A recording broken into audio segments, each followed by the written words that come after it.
Men va nafsonaga ataylab sirpanib yekildim.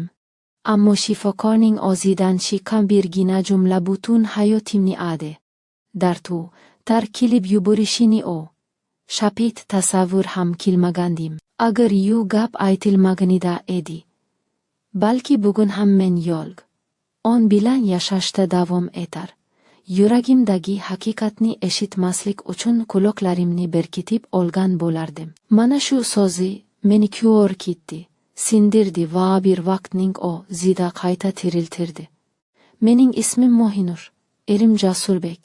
Biz tashqaridan qaraganda baxtli, sokin, havas kelsa arzigulik oila edik. Lekin devor ortida, yopik eshiklar ichida yuragimda oji ayal savollar yashardi.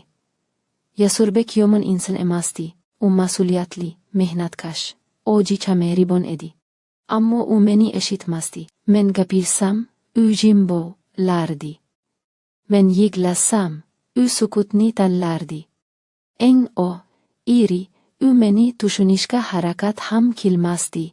Yillar o'tib, men o'zimni yolg'iz his qila boshladim. Uyimiz la sukunat, ammo yuragim shovqin suronga to'la edi. O'sha kuni hammasi ichinda to'plangan alamdan boshlandi. Men unga Jasurbek biror martaba elesa ham meni tingla dedim. U esa odadagidek telefonga tikilib keyin gaplashamiz dedi. Ana shu keyin zi mening hayotimda eng ko'p aytilgan, lekin hech qachon kelmagan vaqt edi. Men vannaxonaga kirdim, oynaga qaradim. Ko'zlarimda yosh, yuragimda charchoq. Shu payt miyamga telba fikr keldi. Agar men yiqilib hushimdan ketsam, u meni nihoyat jiddiy qabul qilarmikan. Men savunli polga atilab qadam qo'ydim. Yiqilishim qattiq bo'lanmadi. Lekin yetarlicha shovqin chitudi. Boshimni devorga yengil urdim-da, ko'zlarimni yumdim. Yuragim tez urardi. Bir necha soniyadan keyin Jasurbekning vahimali ovozini eshitdim. U QRQQan edi. Meni ko'tarib, ismimni chaqirdi. Yuzimga SUV sepdi. Men javob bermadim. U titrab, tez yordam chaqirdi. Ana shu payt ichimdagi alati bir his uyga ondi, akinish va umid aralash hissiyot. Shifoxonaga yetib kelguncha u bir lahza ham meni ko'yib yubormadi. Qo'llarim sovuq edi, ammo uning kaftlari issiq. Iltimos, ko'zingni yo'q, dedi-yu past ovozda. Men esa hali ham jim edim. Balki birinchi marta u meni ko'tishdan irqayotgandir, deb o'yladim. Bu fikr yuragimni zirkiratdi. Shifokor Salohiddin aka, o tacha yoshdagi, ko'zlari o'tkir inson edi. U meni tekshirib, bir ozdan so'ngi Jasurbekni tashqariga chaqirdi. Men ko'zlarimni yarim ochib, ularning suhbatini eshitishga harakat qildim. Salohiddin akaning ovozi jiddiy edi. Shotiningiz yiqilishdan hushini yo'qotmagan. Bu tananing emas, runing charchoq ayt. Agar shu holat davom etsa, keyingi safar rol o'ynamaydi, haqiqatan ham yiqiladi. Ana shu jumla ichimga pichoqdek sanchildi. Men ko'zlarimni yo'qdim. Jasurbek menga qarab qotib qoldi. U hammasini tushungan edi.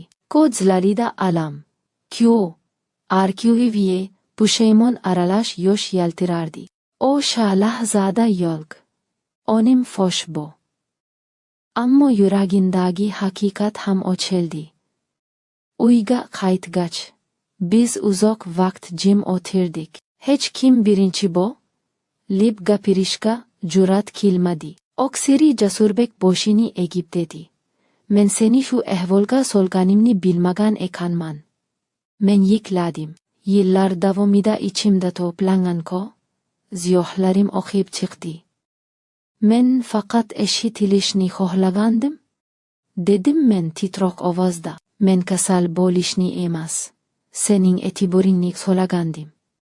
U o'sha kecha birinchi marta haqiqiy bo'lib gapirdi. Ishdagi bosimlar, bolalikdan o'rgangan sukut, histoik ularni ifoda eta olmaslik.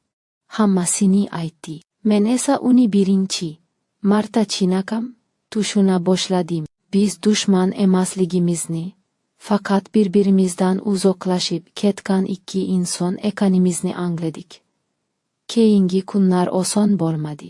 Ishonchni qayta tiklash, yaralarni davolash vaqti talab keldi. Ammo biz har kuni gaplashishga ehli keldik. Telefonlar chetga qo'yildi. Kechki choy paytida suhbat qaytidi. Ba'zan baslashdik, ba'zan kuldik, ba'zan yana yig'ladik. Lekin endi sukunat bizni yutmasdi.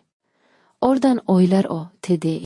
Bir kuni Jasurbek menga qarab dedi. Agar o'sha kuni yekilmaganingda, balki men seni yo'qotib yegan bo'lardim. Men boshimni chayqadim. Yekilish emas, aytilgan so'zlar bizni uyiga o'tdi dedim. Chunki ba'zan odam tanasi emas, qalbi yordam so'rab yekiladi. Bu voqea menga bir haqiqatni o'rgatdi. E'tibor yo'q on bilan emas, rostlik bilan so'ralishi kerak. O'rganasan, rikni yashirish oson, lekin yuni tan olish jasorat talab qiladi. Agar men o'sha kuni rol o'ynamaganimda, balki Jasurbek hech qachon kitap menga quloq solmasdi. Ammo agar biz keyin ham sukutni tanlaganimizda edi, bu hikoya baxtli yakun topmasdi. Bugun men va Naksonaga har kirganimda o'sha sovuq polni eslayman.